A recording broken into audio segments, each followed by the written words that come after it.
Hello guys, आप सभी का हमारे यूट्यूब चैनल नीलम क्लासेस में स्वागत है। हम आपके लेकर आए मोस्ट इम्पॉर्टेंट टॉपिक प्रमुख अनुसूचियां जो हमारी हैं और हमारे जो अनुच्छेद हैं जो आपके पेट एग्जाम में पूछे जाते हैं। ऐसा कोई पेपर ही नहीं है जिसमें अनुच्छेद और अनुसूची पूछी ना गई हो। तो पहले हम अपनी क्या देखेंगे, प्रमुख जो हमारी अनुसूची है उनके बारे में डिस्कस करेंगे, फिर अनुच्छेद देखेंगे और फटाफट से रिवीजन करेंगे क्योंकि आपका पेट का एग्जाम है। तो चलिए शुरू करते हैं।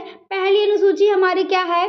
पहली अनुसूची में भारत में 28 राज्य हैं और 8 यूटी है यानी कि केंद्र शासित प्रदेश हैं। दूसरी अनुसूची में क्या है? वेतन भत्ता और पेंशन की बात उल्लेख है। और तीसरी अनुसूची में क्या है? शपथ संबंधित उल्लेख देखने को मिलते हैं। चौथी अनुसूची में हमारा क्या है? राज्यसभा की सीटों का उल्लेख है। क्या है? राज्यसभा की जो सीटें हैं उनका उल्लेख है। पांचवी अनुसूची में क्या है? अनुसूचित जाति और अनुसूचित जनजाति क्षेत्रों का प्रशासन का उल्लेख देखने को मिलता है।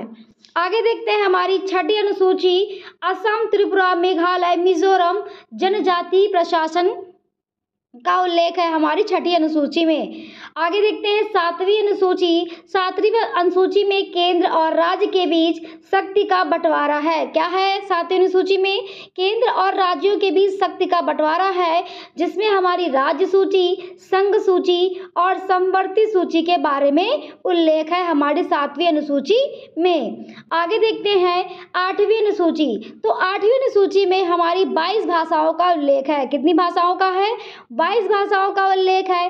प्रारंभ में हमारी कितनी भाषा थी? 14 भाषा थी। 8 नई भाषाओं को जोड़ा गया। तो कैसे जोड़ा गया ये भी देख लेते हैं। पहले हमारी कितनी थी? 14 थी, फिर उसमें 8 जोड़ी गई ना।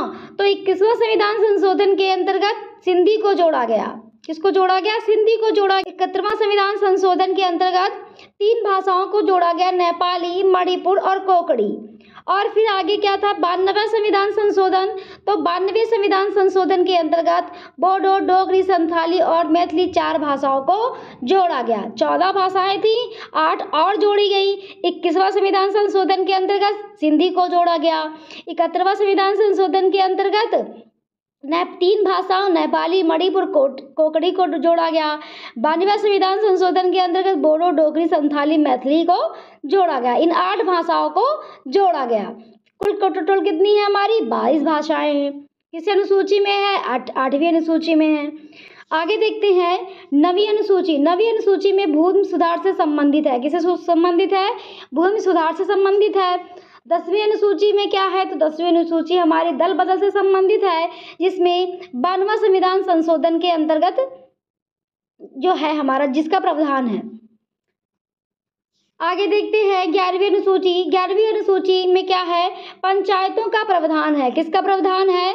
पंचायतों का प्रावधान है, जिसमें 17वां संविधान संशोधन 24 अप्रैल 1993 को पंचायती राज के लिए लोकल गवर्नेंस से संबंधित है। और क्या किया गया? इसी में पंचायती जो 24 अप्रैल 1993 को क्या किया गया? पंचायती राज जो है लागू किया गया। अब क्या कहता है आगे कि 11वीं अनुसूची में कुल कितने विषय हैं? तो 11वीं अनुसूची में हमारे कितने? 29 विषय हैं। और जो लागू किया गया पंचायती लोकल गवर्नेंस से ये संबंधित है हमारी 11वीं अनुसूची। ठीक है, फटाफट रिवीजन करना है आज हमको। अगली क्या है? 12वीं अनुसूची। 12वीं अनुसूची में क्या है? नगर निकाय है। और कौन सा संशोधन है? 74वां संविधान संशोधन के अंतर्गत। तो ये थी हमारी 12वीं अनुसूची। हमने फटाफट रिवीजन किया क्योंकि हमारा एग्जाम होने वाला है ना परसों 6 और 7 को, तो हम जल्दी जल्दी सब टॉपिक को रिवीजन करेंगे। अब हम आगे देखते हैं अनुच्छेद। क्या देखेंगे? अनुच्छेद। यहाँ से क्वेश्चन तो आएगा ही, अनुसूची और अनुच्छेद से क्वेश्चन तो बनता ही बनता है। आगे देखते हैं हमारा पहला अनुच्छेद क्या है? अनुच्छेद 1 में क्या है? राज्य और यूटी यानी कि का उल्लेख किया गया है। किसका किया गया है? राज्य और केंद्र शासित प्रदेशों का उल्लेख किया गया है। 5 से 11 अनुच्छेद में हमारा क्या है? नागरिकता। 5 से 11 अनुच्छेद में क्या है? नागरिकता है। 14 अनुच्छेद में क्या है? विश्व समक्ष सफलता। क्या है? समक्ष सफलता। 18 क्या है? उपाधियों का अंत। 19A क्या है? विचार अभिव्यक्ति की स्वतंत्रता। आगे देखते हैं 21वां क्या है। 21वां अनुच्छेद हमारा क्या है, प्राण एवं दैहिक स्वतंत्रता का अधिकार। 21A क्या कहता है, शिक्षा का अधिकार। 24 क्या कहता है, शोषण के विरुद्ध। 25 क्या कहता है, अंतःकरण की स्वतंत्रता। अनुच्छेद 32 क्या कहता है, संवैधानिक उपचारों का अधिकार। अनुच्छेद संवैधानिक उपचारों का अधिकार कहता है। डॉक्टर भीमराव अंबेडकर ने इसको क्या बताया, संविधान की आत्मा भी कहा है। आगे देखते हैं 37 में डीपीएसपी यानी कि राज्य के नीति निर्देशक तत्व।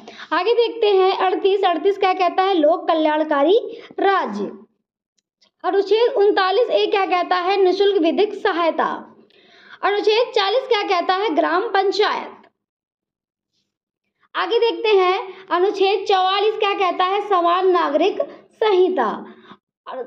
47 क्या कहता है, पोषण संबंधित अधिकार है। क्या है, पोषण संबंधित अधिकार हमारे अनुच्छेद 47 में है। अनुच्छेद 50 क्या कहता है, कार्यपालिका और न्यायपालिका का पृथक्करण। अनुच्छेद 51 क्या कहता है, अंतर्राष्ट्रीय शांति। क्या है, होगा वो अंतर्राष्ट्रीय शांति हो।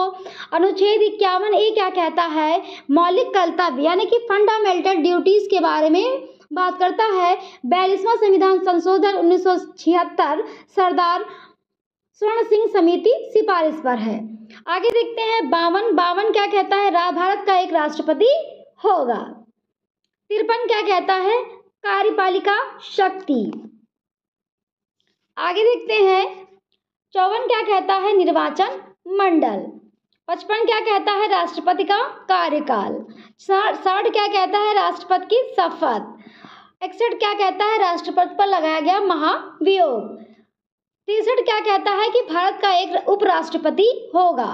71 क्या कहता है, चुनाव विवाद। 72 क्या कहता है, राष्ट्रपति जो क्षमादान करता है उसके लिए यानी कि राष्ट्रपति क्या होता है कि जो मृत्यु दंड को भी क्षमा कर सकता है।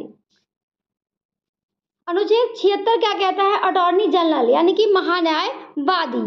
108 क्या कहता है, संयुक्त बैठक। 110 क्या कहता है, धन विधेयक। 112 क्या कहता है, वार्षिक वित्तीय विवरण यानी कि जिसको हम लोग क्या कहते हैं, बजट। 123 क्या कहता है, राष्ट्रपति अध्यादेश जारी करता है। क्या जारी करता है, राष्ट्रपति अध्यादेश जारी करता है। 124 क्या कहता है, सुप्रीम कोर्ट यानी कि सुप्रीम कोर्ट कितने न्यायाधीश होंगे, कितना कार्यकाल होगा, किस प्रकार शपथ लेंगे, किस प्रकार हटाया जाएगा, ये सब सुप्रीम कोर्ट करता है। 129 में क्या है, यानी कि सुप्रीम कोर्ट एक अभिलेख न्यायालय है। क्या है, सुप्रीम कोर्ट एक अभिलेख न्यायालय है। ये क्या है, हमारा 129 अनुच्छेद है। आगे देखते हैं 143 अनुच्छेद क्या कहता है, कहता है कि जो क्या कहता है कि राष्ट्रपति सुप्रीम कोर्ट से परामर्श ले सकता है और सुप्रीम कोर्ट परामर्श दे सकता है। यह हमारा कौन सा अनुच्छेद है, 143। 148 क्या कहता है, सीएजी यानी कि control attorney general. Control attorney general की बात करता है। ठीक है, 148 हमारा सीएजी है। आगे देखते हैं 153 हमारा क्या कहता है। 153 कहता है कि राज्य में एक राज्यपाल होगा, राज्यपाल से संबंधित है। 161 क्या कहता है, राज्यपाल जो है क्षमादान के लिए मतलब संबंधित है। तो राष्ट्रपति तो मृत्युदंड क्षमा कर सकता है, लेकिन राज्यपाल मृत्युदंड और मार्शल लॉ को माफ नहीं कर सकता। आगे क्या कहता है कि अनुच्छेद 165 क्या कहता है कि राज्य में जो है एडवोकेट जनरल होगा। क्या होगा, राज्य में एडवोकेट जनरल होगा यानी कि महाधिवक्ता होगा। और केंद्र में हमारा क्या था, अटॉर्नी जनरल था। ठीक है, केंद्र में हमारा क्या था, अटॉर्नी जनरल था। और राज्य में क्या है हमारा, एडवोकेट जनरल है। वो एडवोकेट जनरल 165 अनुच्छेद है और अटॉर्नी जनरल हमारा 76 अनुच्छेद है। आगे देखते हैं 213 क्या कहता है। 213 कहता है कि अध्यादेश। 214 क्या कहता है, हाई कोर्ट। क्या कहता है कि हाई कोर्ट। 215 क्या कहता है, अभिलेख। किसका अभिलेख है, तो न्यायालय का अभिलेख है। और 226 क्या कहता है, रिट जारी करने का आदेश देता है। आगे देखते हैं 243 से 243 जीरो यानी कि 243 और 243 से जो जीरो है हमारा स्थानीय स्वशासन ग्रामीण। जो हमारी 11वीं अनुसूची जो है जिसमें 73वां संविधान संशोधन क्या कहता है, पंचायती राज से संबंधित है, वही ये अनुच्छेद है हमारा, पंचायती राज से संबंधित है। और आगे क्या कहता है, 239 ए दिल्ली के बारे में उल्लेख है। 246 ए हमारा जीएसटी है, जैसे कि आप सभी जानते हैं जीएसटी 101वां संविधान संशोधन के अंतर्गत। आगे क्या है, 263 है, अंतरराज्य परिषद का उल्लेख है। 266 में क्या है, संचित विधि है। 267 में क्या है, आकस्मिक विधि है। ये वही सारे हैं जो मोस्ट इम्पॉर्टेंट है, पूछे भी जाएंगे। 280 में क्या है, वित्त आयोग है। 300 ए में क्या है, संपत्ति का अधिकार है। क्या है 300 ए में, 300 ए में क्या है, संपत्ति का अधिकार है। तो पहले ये जो संपत्ति का अधिकार क्या था, मौलिक अधिकार में था, नहीं मौलिक अधिकार में था। अब क्या हुआ है कि 44वां संविधान संशोधन से वहां से निकाल कर इसको क्या कर दिया गया, विधिक अधिकार बना दिया गया। तो ये क्या किसमें आएगा, 300 ए में हमारा कौन सा है, संपत्ति का अधिकार। 315 में क्या है, यूपीएससी का उल्लेख देखने को मिलता है। 324 में क्या है, निर्वाचन आयोग है। 328 में क्या है, national commission for schedule caste, क्या है, national commission for schedule caste है हमारा। और 338 ए में क्या है, national commission for schedule Triber. और 243 में जैसा कि आप सभी जानते हैं राज्य भाषा हमारी क्या होगी, हिंदी होगी। 352 हमारी ये तो सारे इंपॉर्टेंट है। 352 राष्ट्रीय आपात, 356 राष्ट्रपति शासन, 360 वित्तीय आपात और 368 संविधान संशोधन और 370 जम्मू कश्मीर के बारे में उल्लेख है। वर्तमान में कुछ भाग समाप्त हो चुके हैं। तो ये था हमारा मोस्ट इम्पॉर्टेंट टॉपिक अनुसूची और अनुच्छेद से।